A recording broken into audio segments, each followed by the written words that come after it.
Olá, sejam muito bem-vindos ao meu canal, Tatiana Sampaio, onde estamos aqui nessa jornada pela Divina Comédia, na primeira parte dela, que é o Inferno, né, de Dante Alighieri.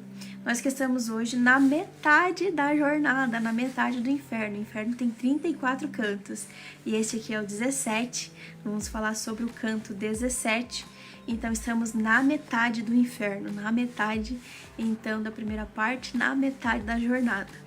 E aqui aparece uma figura bem interessante e as últimas almas ali do sétimo círculo adentrando então aos círculos da fraude, que são o oitavo e o nono círculo, ok?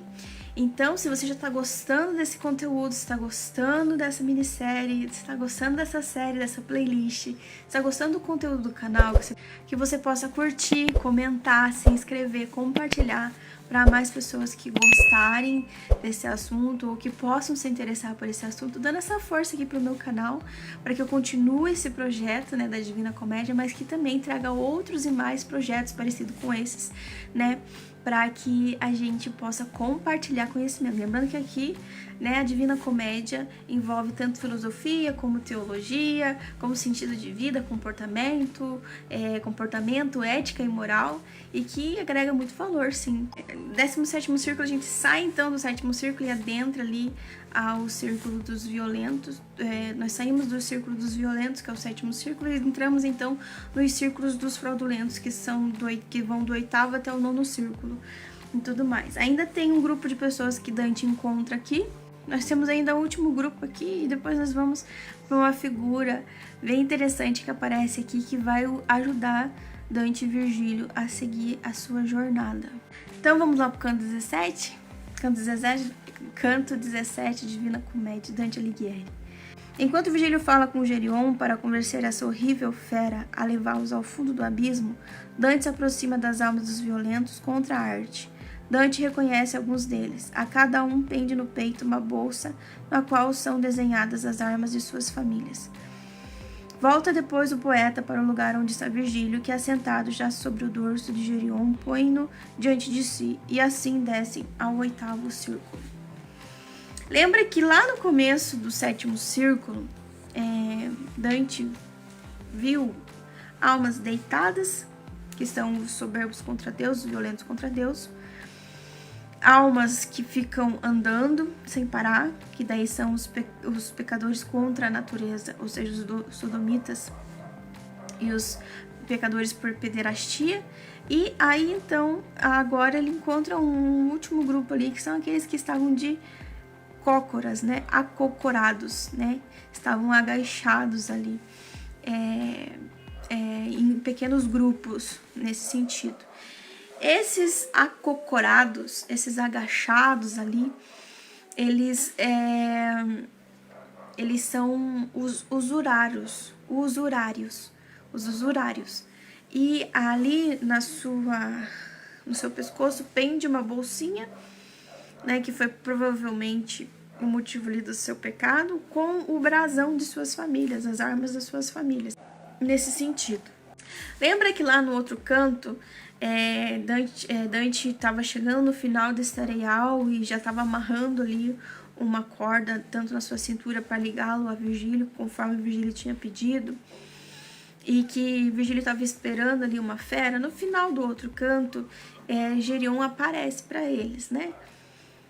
Aparece uma estranha figura, uma grande e espantosa figura alada, uma fera alada, e aqui então é descrito como Gerion.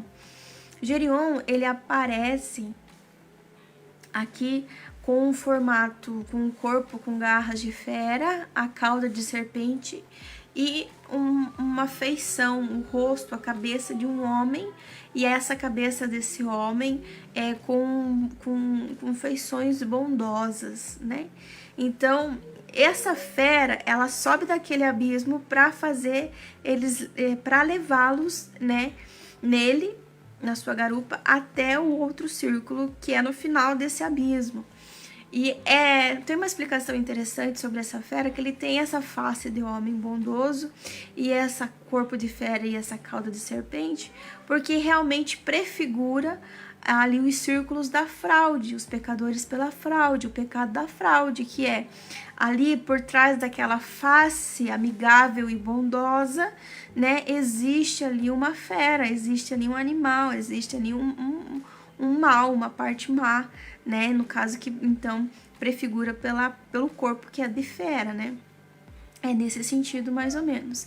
Mas enquanto isso, ele vai olhando para aqueles homens ali agachados, né? Então ele se aproxima e até tenta conversar ali com um daqueles homens que estão agachados, mas ele pega e é bem hostil, bem grosseiro. Tanto é que Dante fica até meio receoso, meio com medo e volta pro lado de Virgílio, né? Então ele fala ali, responde Dante de uma forma bem grosseira e faz caras e bocas, caretas horríveis. E Dante comenta que vê a dor deles saírem do olhar deles. Ele sente a dor deles saindo do olhar. E também estão todos desfigurados, estão machucados e tudo mais. E eles sofrem bastante, tentando afastar aquelas brasas, afastar aquele calor, tentar se aliviar de alguma forma. Então eles estão bem sofrendo bastante também. E aqui são ainda os violentos contra a arte. Eles estão aqui, são nobres, de famílias nobres da Florença, da Itália, e eles estão aqui justamente porque foram muito apegados às suas riquezas e os seus títulos de nobreza, né? Eles pecam contra a arte. É essa a configuração, é essa a explicação que os estudiosos dão referente a esses usurários. Né? Usurários é aquele negócio, utiliza da arte, utiliza da natureza de uma forma errada, tanto explorando, quanto usurpando, ou quanto usando para o seu benefício próprio, né?